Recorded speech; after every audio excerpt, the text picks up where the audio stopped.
Is honesty the best policy when it comes to supersizing and growing your business? For our annual challenge today, I'm asking 2 questions every day for the annual challenge for the month of December, just to kind of make it easier on everybody, because we've done a lot this year. We've done a ton this year in this year's annual challenge.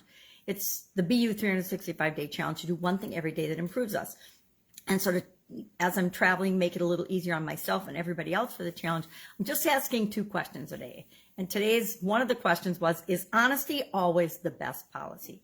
And of course, you can about imagine what I said about that. I think honesty is important, but nothing is ever always or absolutely steadfast and true in the thing we should do, right? I think we should always be consistent with our morals and our values and the things that are important to us and behave truthfully and honestly with respect to those. But that also doesn't mean that we are blatantly honest, meaning we spew our opinion and our thoughts and our feelings and our beliefs about everything to everybody all the time. That would be ridiculous, especially in business.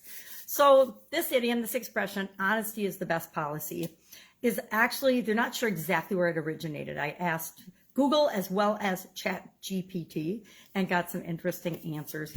But they attribute it mostly to Sir Francis Bacon in the 17th century in his work of truth.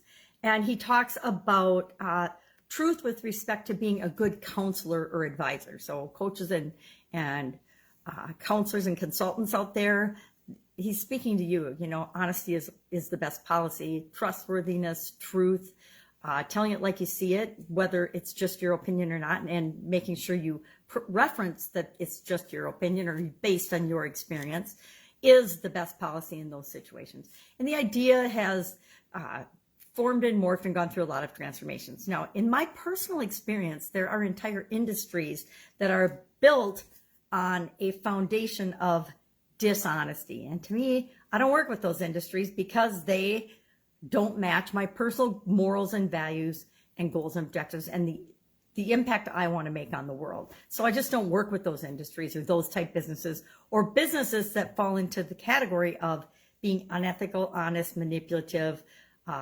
etc. So what are some of the things? And I obviously believe that honesty is an important policy in building and growing and supersizing our businesses. And I'm going to share 4 reasons why I believe that is. And I guess I just challenge you today to ask yourself, are you being authentically yourself? Are you showing up and are you sharing what is true for you based on your experience as you're working with your customers and clients? Or if, you know, a lot of times when we're working for another company, we have to put forth the goals and the values of that organization. And that's why it's so important if you're working in a job to make sure that what you believe matches that organization. I've worked in some companies where I matched 90% of the way, but the 10%, the part that didn't match, was enough to cause me to leave that organization and find another place of employment. So that's, to me, how important it is that we live honestly with ourselves and being true to ourselves. And a lot of times when we run across people that are being dishonest or not authentic or not being who they really, really are or consistent, it's because they're not being honest with themselves. So what are some of the advantages? I'm just going to share 4 reasons why I think honesty is a critical policy in your business, especially if you want to supersize and grow your business. The first one, of course, is building trust and credibility. If you are honest and authentic, if you tell it like it is, if people know what to expect from you, you're building trust and credibility in your organization, in your company, and etc. And you want to do that, of course, with your customers, your partners, your stakeholders, and all of your relationships. Another reason to be honest in your business dealings is you avoid legal and reputation challenges or struggles. I'm not afraid of litigation. I used to be afraid of litigation. I'm not afraid of litigation anymore. I find that litigation, like anything else, is often a tool. It's sad when it becomes a necessary tool, but it's a necessary tool in our business. But I think if you're honest and share expectations and are upfront about things and you spell things out and you're clear on who's going to do what in different situations, you avoid legal trouble and you avoid trouble with your reputation because people can't say that you said or didn't do what you said you were going to do, etc.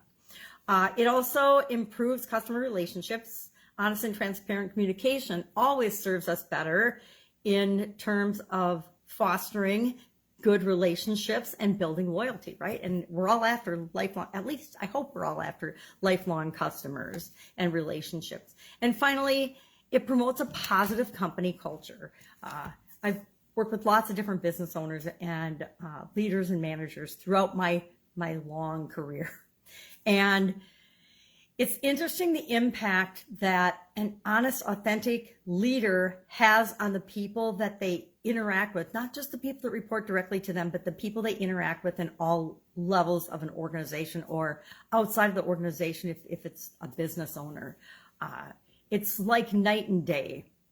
People can smell a mile away if something is off about you or if you're not being who you are or telling the truth or being authentic. There's so many nonverbal signs, and we're not going to go into those today, but there's so many of them.